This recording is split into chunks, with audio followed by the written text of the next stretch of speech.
Welcome to Teaching Orchestra. In this episode, I'm going to go over some strategies for how to teach the rhythms in the Red Lion so that your orchestra doesn't fall apart in their performance. This work was intended to be performed by younger students, and what do younger students like to do? Rush. On page 2 of the score, there are some rehearsal tips, and one of these tips says that the students might play the bow lifts too early, and the solution is to plant the bow before beat 3 and then pull on beat 3. I think that's really good advice. Setting the bow is always a good idea, but I like to take it a step further and add some other steps too.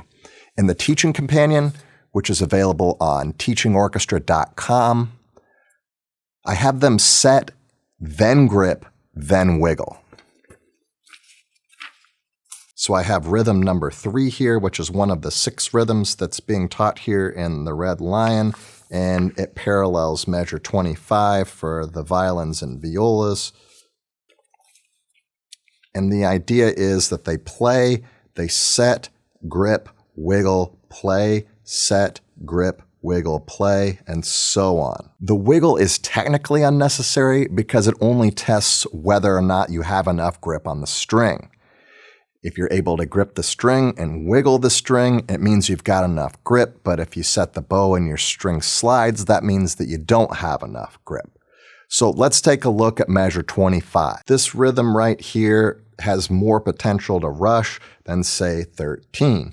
So I like to teach this one first because it gives them more time to set up for this note, because here at 13, it's actually more technically difficult because they have to set and grip before they play the next note. So I give them 3 beats to do that, and then we go back and work on this rhythm here in the Teaching Companion, which is rhythm 4. And I like to use this play it, say it method because it gets them to vocalize what they should be doing, and it keeps them on the same page. Listen, I have a teaching companion to this, and obviously I wouldn't have made it if I didn't think it had value, but especially with the beginning orchestra, I wouldn't give the printed parts to the students unless it was like a festival or something where I really had to teach the music quickly. I would just use it as a guide for me so that I didn't miss anything when I teach the stuff by rote. So for beginners, it's a good idea to teach beginners by rote and then use the sheet music for literacy, okay? So you teach the stuff by rote, and then the sheet music that you give them, you put it in front of them, it's a method book, concert music, or whatever. That's where their literacy comes from. But I don't like to do both at the same time. I do my technique separate from the literacy, and that's especially true for beginners. Anyway, if you want to give them the parts because you feel like you wanted to get your $10 worth, okay, that's fine. Teach it to them by rote first and then pass out the teaching companion so that they know what the rhythms look like. I got no problem with that, and my accountant definitely won't have a problem with it. But there is some nuance to setting the bow and gripping the string, and that's going to have some other consequences. It's going to set your students up for better tone, better style in the legato section, and more consistency with the half notes too, because they have more control over the bow by the friction it adds to the string. And believe it or not, it's going to keep your half notes from rushing because that friction is going to control everything, right? So remember, rhythm is physical. Yes, it starts in the mind, everything is mental. Yes, okay, right, I got it. But also no, because look at the studies that they've done on speed bumps.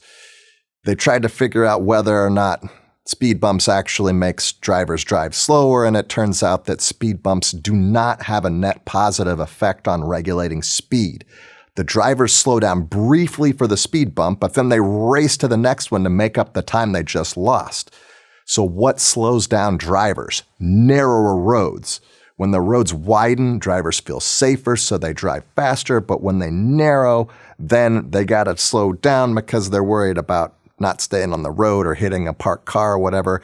But without studying it, it's not very intuitive, right? You'd think, oh, speed bumps are the way to go, right? And I think it's the same way when you're teaching rhythm to string players, okay? Tapping your foot, using a metronome, hitting the kids on the head. These are all things that seem like they're going to work intuitively, but in the real world, gripping the string and controlling the bow with friction has a higher impact on rhythm than when the bows are sliding around. So that's why I'm adding the step of gripping the string in the teaching companion, because I want them to get it right and I want them to have that lifelong value of that skill as they get better. In the teaching companion, I go over all 6 of the rhythms in the red line, and we've got the half notes here, we've got the quarter notes here. Rhythm 3 I just showed you, rhythm 4, and then we've got quarter, eighth, eighth, and we've got quarter, quarter, eighth, eighth, eighth, eighth, which is the backwards rhythm of pepperoni pizza, or Mississippi mud pie, if that's what you say. So 6 rhythms, piece of cake, right? We went over a few of them in this video, but in the next video, we're going to be more specific about how to use the bow, bow placement, and how to get your students set up for success in the rest of the red line. So I hope to see you in the next one.